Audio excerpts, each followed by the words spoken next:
Good evening students. నిన్న మనం previous క్లాస్లో ఇక్కడ వరకు చెప్పుకుందాము, ఈ పారాగ్రాఫ్ వరకు చెప్పుకుందాము. ఈరోజు మనం ఇక్కడ science of organic chemistry is about 200 years old. Organic chemistry అనేది 200 years 200 సంవత్సరాలు పాతది అంటున్నాడు. Around the year 1780 chemists began to distinguish between organic compounds obtained from plants and animals and inorganic compounds prepared from the mineral sources. ఏమంటున్నాడంటే organic కాంపౌండ్స్కి, that means organic chemistry సంబంధించిన organic కాంపౌండ్స్ని inorganic మెటీరియల్స్తో తయారు చేయొచ్చా అంటే అప్పుడు కాన్సెప్ట్ ఎలా ఉండేదంటే ఆర్గానిక్ మెటీరియల్స్ని తయారు చేయడానికి ఆర్గానిక్ సోర్సే ఉండాలి. ఇన్ఆర్గానిక్ మెటీరియల్స్తో ఆర్గానిక్ మెటీరియల్స్ తయారు చేయడానికి అవ్వదు అనేసి అప్పుడు 200 years ముందు అనుకునేవాళ్ళు అనమాట. అంటే ఆర్గానిక్ మెటీరియల్స్ అంటే లైఫ్ ఉన్నటువంటి సోర్సెస్ నుంచే అవి ప్రిపేర్ అవుతాయి. లైఫ్ లేనటువంటి అంటే ఇన్ఆర్గానిక్ మెటీరియల్స్ అంటే ఏంటి, అవి ఎక్కడి నుంచి తయారవుతాయి, మినరల్ సోర్సెస్ అన్నమాట. అంటే రాళ్ళు, భూమి లోపల నుంచి వచ్చేవి, అక్కడ నుంచి వచ్చి ఇన్ఆర్గానిక్ మెటీరియల్స్. వాటి నుంచి ఆర్గానిక్ మెటీరియల్స్ని తయారు చేయడం కష్టము అనేసి అప్పుడు కాన్సెప్ట్ ఉండేది. అప్పుడు అలాగా అనుకునేవాళ్ళు అనమాట. కానీ ఈయన బెర్జిలస్ ఒక స్వీడన్కి చెందిన ఒక శాస్త్రవేత్త, Berzelius a Swedish chemist, proposed that a vital force was responsible for the formation of organic compounds.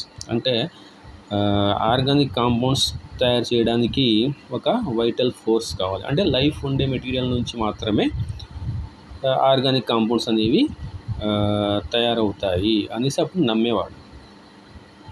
కానీ however this notion was rejected in 1828 when F. Oehler synthesized an organic compound urea. అంటే ఈయన ఓలర్ అనే ఆయన 1828లో ఒక organic material, that means urea, ఈ యూరియాని ఆయన ఒక inorganic material ద్వారా తయారు చేశారంట. ఈ ఇనార్గానిక్ మెటీరియల్ ఇది అమ్మోనియం సైనేట్ అంటారు. ఇది ఇనార్గానిక్ మెటీరియల్ NH4CnO. దీని నుంచి జస్ట్ హీట్ చేసి ఆయన ఈ యూరియాని తయారు చేశారన్నమాట. సో అంటే అప్పటి వరకు ఉన్నటువంటి ఆ కాన్సెప్ట్ రాంగ్ అయిపోయింది అనమాట. అంటే ఆర్గానిక్ మెటీరియల్ తయారు చేయడానికి లైఫ్ ఉన్నటువంటి మెటీరియల్స్ నుంచే తయారవుతాయి అనే కాన్సెప్ట్ని ఈయన ఓలర్ అనే ఆయన 1828లో తప్పు అనేసి ప్రూవ్ చేశాడు అనమాట. దాని తర్వాత అంటే ఆర్గానిక్ మెటీరియల్స్ అనేవి ఇన్ఆర్గానిక్ మెటీరియల్స్ నుంచి కూడా తయారు చేయొచ్చు అనేసి ఆయన ప్రూవ్ చేశాడు అనమాట. The pioneering synthesis of acetic acid by Kolbe in 1845.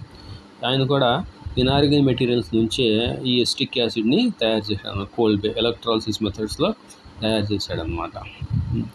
తర్వాత methane by Berthelot 1856 showed conclusively that organic compounds could be synthesized from inorganic sources in the laboratory. అంటే ల్యాబొరేటరీలో ఇన్ఆర్గానిక్ మెటీరియల్స్ నుంచి ఆర్గానిక్ మెటీరియల్స్ అనేవి తయారు చేయొచ్చు అని వీళ్ళు ఈ సైంటిస్టులు అప్పుడు ప్రూవ్ చేయడంతో ఆర్గానిక్ మెటీరియల్స్ తయారు చేయడానికి ఆర్గానిక్ మెటీరియల్సే కావాలి అనే కాన్సెప్ట్ రాంగ్ అనేసి మనకి తెలిసిందనమాట. తర్వాత 1900 ఇయర్స్లో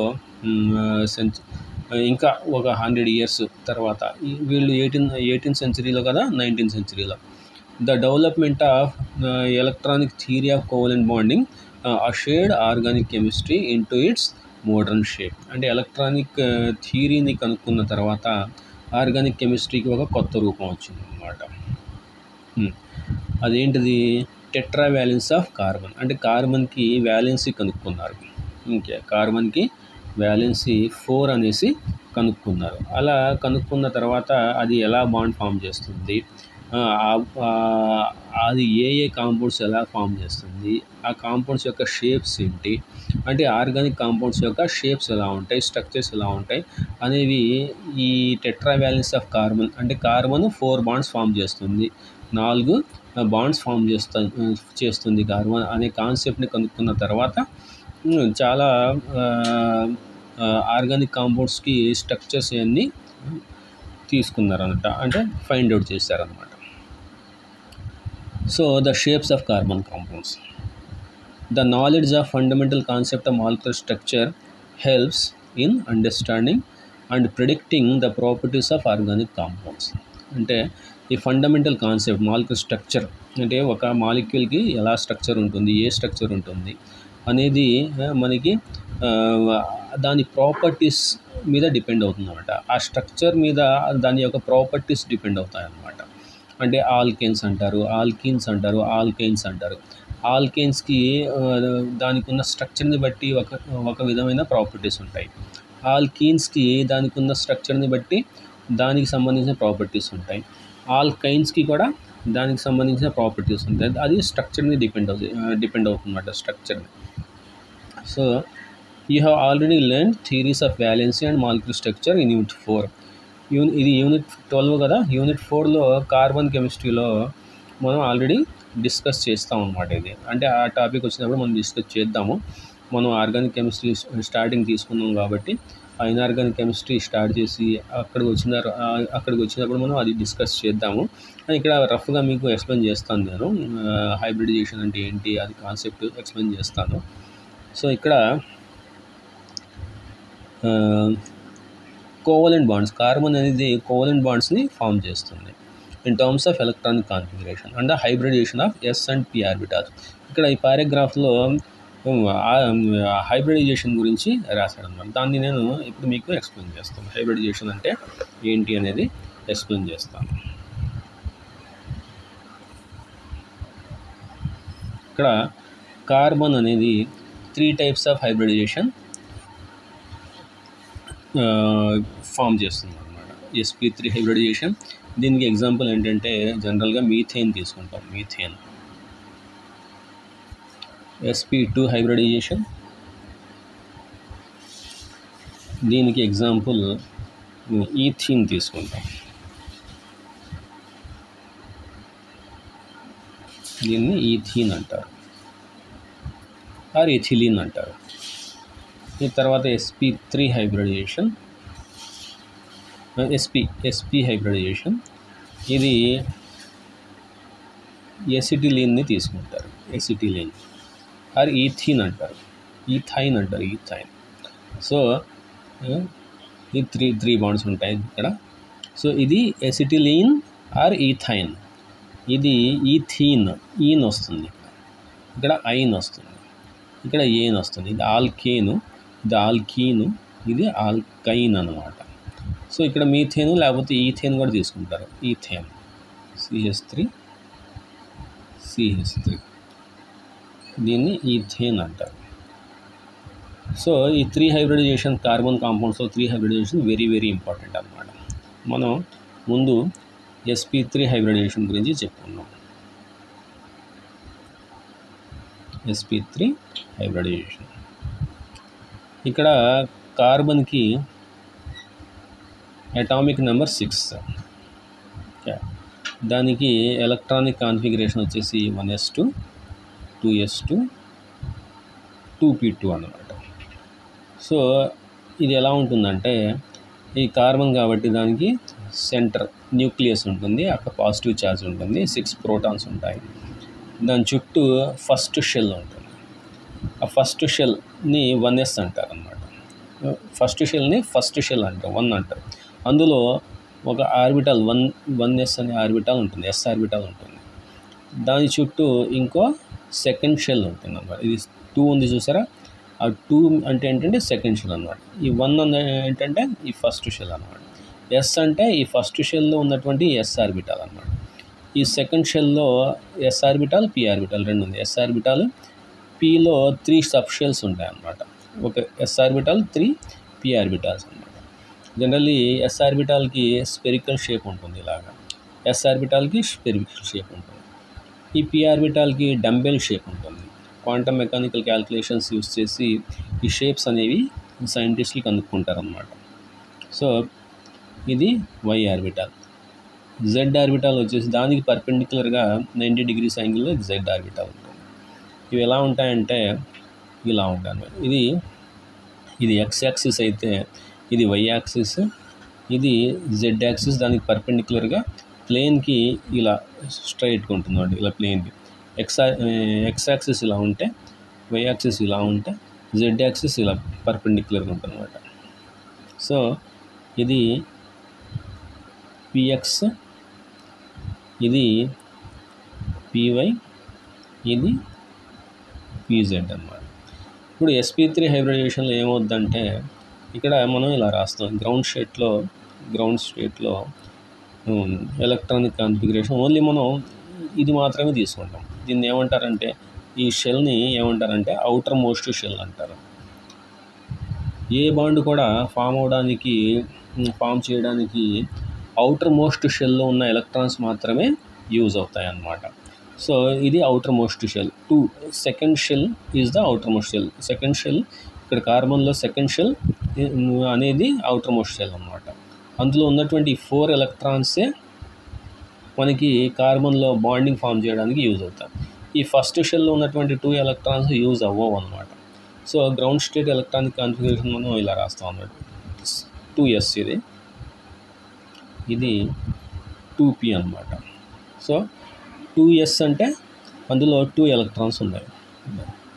2pలో ఇలా 2 ఎలక్ట్రాన్స్ ఉన్నాయి. ఫస్ట్ ఇలా ఫిల్ చేసి తర్వాత మళ్ళీ దాన్ని పేరప్ చేస్తాం అన్నమాట. అది గ్రౌండ్ స్టేట్. ఎక్సైటెడ్ స్టేట్లో ఈ ఎలక్ట్రాన్ ఇక్కడికి వస్తుంది అన్నమాట. ఎక్సైటెడ్ స్టేట్ అంటే ఏంటంటే, ఎప్పుడైతే కార్బన్ అనేది బాండింగ్లో ఫామ్ అవ్వడానికి రెడీ అవుతుందో అప్పుడు అది ఎక్సైటెడ్ స్టేట్కి వెళ్తుంది అన్నమాట. అప్పుడు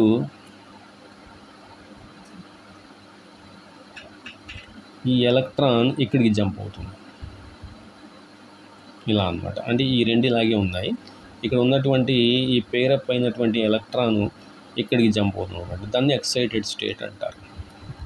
ఇక్కడ ఏమవుద్దంటే sp3 హైబ్రిడైజేషన్ కదా, ఇది sp3 హైబ్రిడైజేషన్లో ఏమవుద్దంటే ఇది s ఆర్బిటాల్ అంటే 2s ఆర్బిటాల్, ఇది 2px అంటారు, 2py అంటారు, 2pz అంటారు అన్నమాట. ఇక్కడ ఈ s ఆర్బిటాల్కి షేప్ స్పెరికల్ షేప్, p ఆర్బిటాల్కి షేప్ డంబెల్ షేప్ ఇలా ఉంటుంది, py ఆర్బిటాల్కి ఇలా 90 degrees డంబెల్ షేప్ ఉంటుంది, pz ఆర్బిటాల్కి ఇంకో 90 degrees ఇలా డంబెల్ షేప్లో ఉంటుంది అన్నమాట. ఈ 4 orbitals, 1 s orbital, px, py, pz, ఈ 4 ఆర్బిటాల్స్ 4 ఆర్బిటాల్స్ కలిసిపోయి కొత్త orbitals 4 new hybrid orbitals form అవుతాయి అన్నమాట. కొత్త ఆర్బిటాల్స్ 4 కలుస్తున్నాయి కాబట్టి 4 ఫామ్ అవుతాయి, 3 కలిస్తే 3a ఫామ్ అవుతాయి, 2 కలిస్తే 2a ఫామ్ అవుతాయి. ఇక్కడ sp3 కాబట్టి ఒక s 3 pలు కలిసి అవి ఎలా అరేంజ్ అవుతాయంటే, ఇది ఒక sp3 హైబ్రిడ్ ఆర్బిటాల్, ఇది ఒక sp3 హైబ్రిడ్ ఆర్బిటాల్, ఇది ఒక sp3 హైబ్రిడ్ ఆర్బిటాల్, ఇది ఒక sp3 హైబ్రిడ్ ఆర్బిటాల్. ఇలా 4 ఫామ్ అవుతాయి అన్నమాట. ఇవి ఎలా ఉన్నాయంటే మనం రాసుకుంటే ఇది పైకి ఉంది ఇలాగా, ఇది ఈ సైడ్ ఉంది ఇలాగా, ఇది పేపర్ మీద ఉండదు అనమాట, పేపర్ లోపలికి ఉంటుంది, డాటెడ్ బాండ్తో దాన్ని డినోట్ చేస్తాం. పేపర్ లోపల ఉంటుంది అనమాట, ప్లేన్కి లోపల ఉంటుంది, ఇది బయటకు ఉంటుంది ఇలా. దీన్ని ఇలా డినోట్ చేస్తుంది. పేపర్కి ఇది పైన ఉంది, పేపర్కి ఇది లోపల ఉంది, ఇది పేపర్ మీద ఉంది, ఇది పేపర్ మీద ఉంది. అంటే ఈ యాంగిల్ ఇది ఎన్ని డిగ్రీస్లో అరేంజ్ అవుతుందంటే 109.5 degrees అన్నమాట. ఈ యాంగిల్ చూసుకున్నా సేమ్, ఇది లోపలికి ఇది బయటకు ఉంది కాబట్టి ఈ యాంగిల్ చూసుకున్నా సేమ్. మనం పేపర్ మీద రాలేము కాబట్టి 3Dలో, ఇది 2D కాబట్టి 2 డైమెన్షనల్ కాబట్టి మనం ఇలా దగ్గరికి రాస్తాం అన్నమాట. ఇది కూడా 109.5 5 అనమాట. అన్ని యాంగిల్స్ కూడా సేమ్ 109.5 డిగ్రీసే. సో ఇక్కడ ఈ ఆర్బిటాల్లో 1 ఎలక్ట్రాన్ ఉంది. అంటే ఇక్కడ ఒక ఎలక్ట్రాన్, ఇక్కడ ఒక ఎలక్ట్రాన్, ఇక్కడ ఒక ఎలక్ట్రాన్, ఇక్కడ ఒక ఎలక్ట్రాన్. ఇక్కడ మీథేన్లో మీరు చూస్తే మీథేన్ ఎగ్జాంపుల్ CH4 అన్నమాట. మీథేన్లో కార్బన్ 4 హైడ్రోజన్స్తో బాండ్ ఫామ్ చేస్తుంది. హైడ్రోజన్ అంటే 1s1, దాని ఎలక్ట్రాన్ కాన్ఫిగరేషన్ 1s1. అంటే S ఆర్బిటాల్ కాబట్టి స్పెరికల్ షేప్, అందులో ఒక ఎలక్ట్రాన్ ఉంది. అంటే అది ఈ హైడ్రోజన్ 4 హైడ్రోజన్స్ అనమాట. ఈ 4 హైడ్రోజన్స్ ఇలాగా ఈ 4 హైబ్రిడ్ ఆర్బిటాల్స్తో బాండ్ ఫామ్ చేస్తారు ఇలా. అంటే హైడ్రోజన్కి ఉన్నటువంటి ఒక్కొక్క ఎలక్ట్రాన్ షేర్ చేస్తుంది అనమాట ఇలాగ. అంటే ఇక్కడ హైడ్రోజన్ హైడ్రోజన్ హైడ్రోజన్ హైడ్రోజన్ ఇలా sp3 హైబ్రిడైజేషన్. ఈ మీథేన్లో కార్బన్ sp3 హైబ్రిడైజేషన్ చెంది అది 4 హైడ్రోజన్స్తో బాండ్స్ని ఫామ్ చేస్తుంది అనమాట.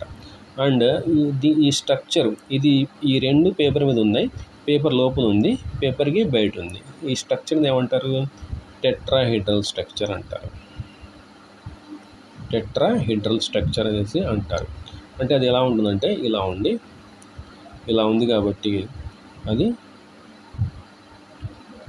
ఇలా అంటారు అన్నమాట. ఇది లోపలికి ఉంటుంది, ఇది బయటకు ఉంటుంది, ఇది పేపర్ మీద ఉంటుంది. ఇది టెట్రాహెడ్రల్ స్ట్రక్చర్ అన్నమాట. దీనిలో యాంగిల్ ప్రతి యాంగిల్ 109.5 డిగ్రీస్ ఉంటుంది అన్నమాట. ఓకేనా? సో ఇది మీథేన్లో హైబ్రిడైజేషన్.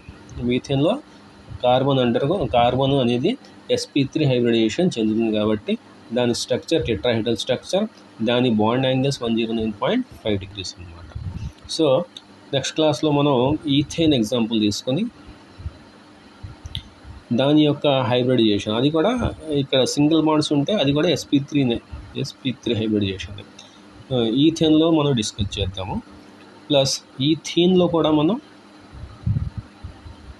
ఇది sp2 హైబ్రిడైజేషన్ చెందుతుంది, ఇది డిస్కస్ చేద్దాము.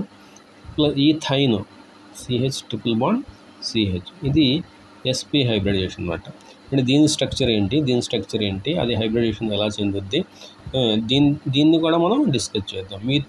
మీథేన్ చూసాము, ఈథేన్ కూడా చూద్దాం. ఇది కూడా sp3, ఇది చూద్దాం. ఇథిలిన్ అనమాట, ఇథిలిన్ ఆర్ ఈథీన్ అనమాట. పైన చెప్పినట్టు ఇథిలిన్ ఆర్ ఈథీన్ అనమాట. సో ఇది కూడా ఎసిటిలిన్ అనమాట. ఎసిటిలిన్ కానీ ఈథైన్ కానీ అంటారు దీన్ని. సో అది sp హైబ్రిడైజేషన్. సో నెక్స్ట్ క్లాస్లో మనం వాటి గురించి డిస్కస్ చేద్దాం.